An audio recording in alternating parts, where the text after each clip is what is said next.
కదా మేము పోరాటం చేసి. సరే ఇవన్నీ ఒక ఎత్తు అయితే చెప్తున్నాను కాదు తెలంగాణలో అద్భుతమైనటువంటి నిర్మాణం కావాలని మేము కోరుకుంటున్నాం. తెలంగాణ ఆంధ్ర ప్రజలను తిట్టింది వాళ్ళు, ఆంధ్ర ప్రజలని లంక రాక్షసులు అన్నది వాళ్ళు. అవి ఇంత ప్రేమ ఒలికిస్తున్నారు అంటే నేను చెప్తున్నా, అంటే మా ఒక్క సిచ్యువేషన్ అడ్వాంటేజ్ కోసం చూస్తున్నారు. ఒకటి రాకేష్ గారు అక్కడ మునిగిపోయిందని ఏం చెప్పలేదు, వరదలు వస్తున్నాయని. ఒక్క నిమిషం రాకేష్ గారు, మీరు నేను లెట్ మీ క్లారిఫై. రాకేష్ గారు అక్కడ మేము ఇప్పుడు ఆంధ్ర బిర్యానీ పెండ బిర్యానీ అని మేము అనలేదు, ఆంధ్ర వాళ్ళు లంక రాక్షసులని మేము అనలేదు. మీ చేసిందంతా మీరు చేసి ఇప్పుడు మీరు ప్రేమ ఉడకబోసి ఇప్పుడు ఏదో ఆంధ్ర ప్రజల స్థానుభూతిని పొందుదామని చెప్పేసి మీరు ట్రై చేయొద్దు. మీరు ఒకసారి ఆలోచించండి కదా రాకేష్ గారు, మీ హిస్టరీ చూడండి. ఎవరు మా హిస్టరీయా? మీరు హిస్టరీ చూడండి, మీరు ఏమన్నా చూడండి. కేసీఆర్ గారు మాటలు చూడండి, మీరు ఎంత రెచ్చగొట్టిన వాక్యాలు చేసినారు, ఈ రోజు ఎట్లా మాట్లాడుతున్నారో మీరు చూడండి. ఫస్ట్ టర్మ్ లో మీరు ఏం సపోర్ట్ చేసినారు, సెకండ్ టర్మ్ లో ఏం సపోర్ట్ చేసినారో తెలియదా? బాబు గారికి రిటర్న్ గిఫ్ట్ అని చెప్పేసి మీరు అన్నారు, ఇప్పుడు మీరు ఇవాళ మాట్లాడతారా? మీరు అనలేదండి బాబు గారికి రిటర్న్ గిఫ్ట్ పంపిస్తున్నా పిల్లగాని పనేస్తలేదు, నేను వస్తాను బీఆర్ఎస్ నేషనల్ పార్టీ చేస్తా అని చెప్పేసి మీరు అన్నారు కదా. ఎందుకండి వాళ్ళు అట్లా మాట్లాడతారు? మీరు ఆయన మాట్లాడేది పొంగులేటి శ్రీనివాసరెడ్డి గారు అన్నది అమరావతిలో ఆయన ఏమంటే వరదలు వస్తున్నాయి అనే ఉద్దేశం ఉంది కాబట్టి అన్నారు వాళ్ళు. ఎందుకండి ఇప్పుడు కాదు మీ మంత్రి గారికి ఎందుకండి ఇప్పుడు వరదలు వస్తున్నాయి, వానలు వస్తున్నాయి? అట్లా ఇప్పుడు కర్ణాటకలో కూడా రాష్ట్రాన్ని అభివృద్ధి పథంలో తీసుకుపోవాల్సిన బాధ్యత మాది.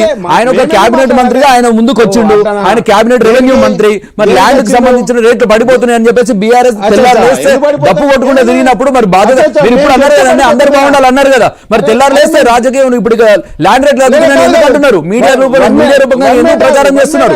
అంటే పైకి ఒక మాట లోపల ఒక మాట, కడుపులో విషయం పెట్టుకొని బయటకు ఆవరించుకుంటుంది ఎందుకండి? పడిపోతుందా? అట్లా మీరే చేస్తున్నారు. వందల సోషల్ మీడియా ఇన్ఛార్జీలను పెట్టుకొని మరి మీరు తెలంగాణను బదనాం చేస్తున్నారు. మేము ప్రొటెక్ట్ చేస్తున్నాం, మీరు బదనాం చేస్తున్నారు.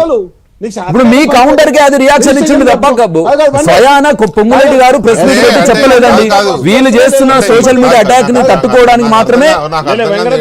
చెప్పండి రాకేష్, నాకు అర్థం కాదు ఏంటంటే మీరు అనే దాంట్లో నాకు వచ్చిన సౌండ్ తెలంగాణ ఇమేజ్ ని బీఆర్ఎస్ ఆఫ్ కోర్స్ అండి, అంటే వీళ్ళ గవర్నమెంట్ ఎట్లా వచ్చిందన్న ఉద్దేశంతోనే కాదా? మీరు ఒకసారి చెప్పండి. తెల్లారు లేస్తే ప్రతి మీడియా పాయింట్ ముందు వీళ్ళు సోషల్ మీడియాలో రేట్లు పడిపోయినాయి, అధ్వానమైంది, విమర్శలు, కేసులు, అవినీతి ఇవేరు. కానీ హైదరాబాదులో రియల్ ఎస్టేట్ ఆగిపోయింది, గ్రోత్ ఆగిపోయింది, తెలంగాణలో గ్రోత్ ఆగిపోయింది అని బీఆర్ఎస్ పార్టీ పొలిటికల్ ప్రయోజనాల కోసం తెలంగాణ ఇమేజ్ ని దెబ్బతీస్తుంది. అరే పొలిటికల్ ప్రయోజనాల కోసం కుటుంబాలనే వాళ్ళు నాశనం చేసుకున్నారండి. వ్యవస్థల కోసం వాళ్ళు పొలిటికల్ రాజకీయం మీరు బాగున్నారండి, అదే మా కోడిని మేము కోసుకున్నట్టుగా మాట్లాడుతున్నారండి మీరు కూడా.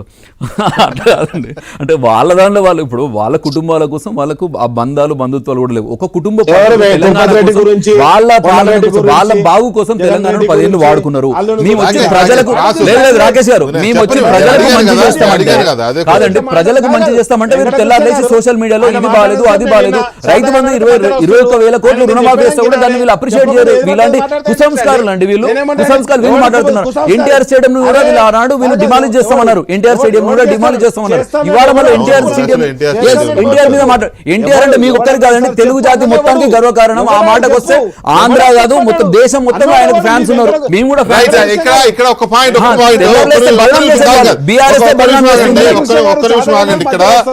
ఇక్కడ పాయింట్ ఏంటంటే రాకేష్ ఒక్క నిమిషం చెప్పండి. ఒక్క నిమిషం రాకేష్ గారు, ఇక్కడ రాజేష్ గారు ఎందుకో తెలియదు, రాకేష్ గారు